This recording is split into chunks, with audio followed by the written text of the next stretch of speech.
Harga barang naik, Barisan Nasional hadiahkan GST.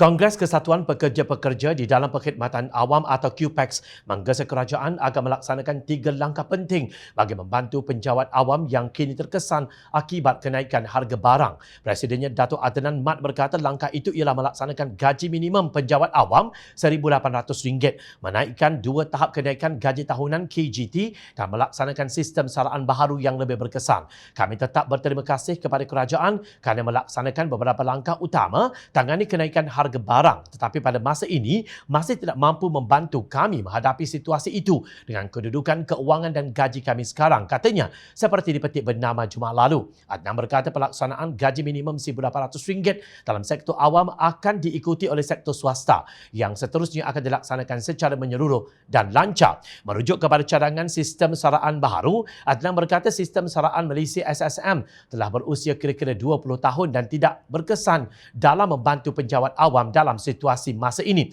Diharap kerajaan menimbang cadangan kami untuk sebuah sistem saraan sektor awam yang baharu, iaitu antaranya termasuk gaji minimum, meningkatkan KGT, kenaikan pangkat dan grade serta grade minimum 19 bagi memberi pendapatan lebih selesa dan adil untuk membantu penjawat awam, tegasnya. Ketika menyampaikan ucap tama persidangan akauntan antarabangsa Institut Akauntan Malaysia MIA 2022 secara maya pada 8 Jun lalu, Menteri Keuangan Tengku Datuk Seri Zafrul Tengku Abdul Aziz melahirkan keyakinan bahawa sasaran pendapatan isi rumah sebanyak RM10,000 sebulan menjelang 2025 mampu dicapai.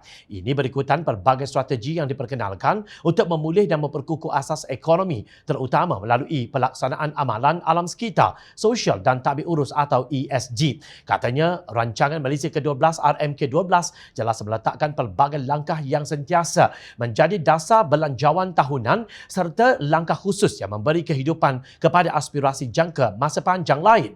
Semua risiko ESG ini diburukkan lagi oleh COVID-19 yang dalam 2 tahun kebelakangan ini menghalang banyak kemajuan pembangunan negara. Bagi mencapai matlamat ini, kita mesti menjadi lebih tangkas dan cekap serta menerima dan menggabungkan ESG ke dalam penggubalan dasar dan operasi perniagaan. Kerajaan juga telah membina hala tuju sosioekonomi negara yang lebih berdaya tahan bergerak ke hadapan, katanya, seperti dipetik Berita Harian. Sehari selepas berkata pendapatan isi rumah sebanyak RM10,000 sebulan menjelang 2025, dan berkongsi ulasan berhubung cukai barang dan perkhidmatan GST yang diumumkan oleh Yang Amat Berhormat Perdana Menteri Datuk Seri Ismail Sabri Yaakob baru-baru ini.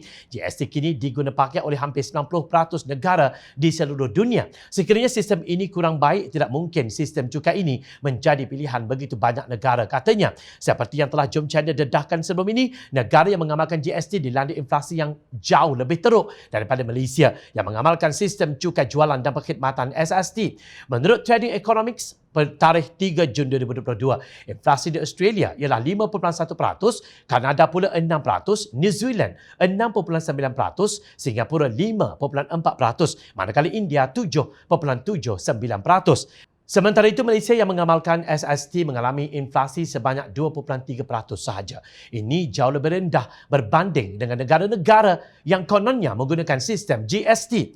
Untuk rekod, data tersebut bukan inflasi makanan yang pastinya lebih tinggi. Jangan lupa pendapatan isi rumah sebanyak RM10,000 pada tahun 2025 tidak sampai 3 tahun dari sekarang. Agaknya mana lebih mengarut, GST atau rakyat menanam sayur sendiri dan memelihara haiwan ternakan untuk kegunaan sendiri, seperti yang dicadangkan oleh Menteri Besar Perak Datuk Seri Sa'ran Mohamad tidak lama dulu.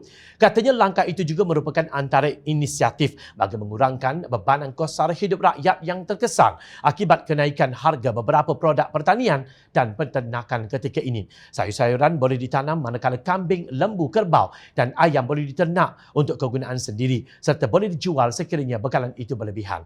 Sebelum itu, saya kempen di merata tempat supaya apa yang kita hendak makan kita tanam dan ternak sendiri supaya kita tidak terlalu bergantung kepada bekalan dari luar, katanya. Dipetik bernama 31 Mei 2022. Bayangkan, penjawat awam memelihara kambing, lembu, kerbau dan ayam di kawasan rumah mereka di Bandaraya Ipoh atau di Lembah Kelang. Tidak heran jika Menteri PNBN dilabelkan sebagai Menteri Cap Ayam. Maaf cakap, idea mereka memang mirip cap ayam. Belum tentu pada tahun 2025 pendapatan isi rumah berjaya mencapai RM10,000 sebulan. sudah bercakap mahu melaksanakan GST pula. Penjawat awam pula baru menuntut gaji minimum RM1,800 sebulan. Itu pun belum tentu dapat atau tidak. Tetapi yang hampir pasti jika Barisan Nasional menang pilihan raya umum ke-15, rakyat akan dapat GST. Tidak kira berapa pendapatan isi rumah kalian. Ingat, rakyat sentiasa memerhati.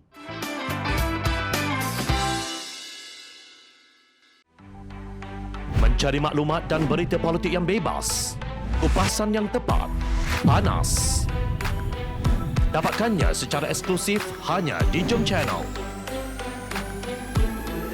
Komitmen kami, rentasan berita Isnin hingga Jumaat. Berbicara dan isu semasa, kami garapkan secara langsung. Panel-panel berkaliber dan profesional.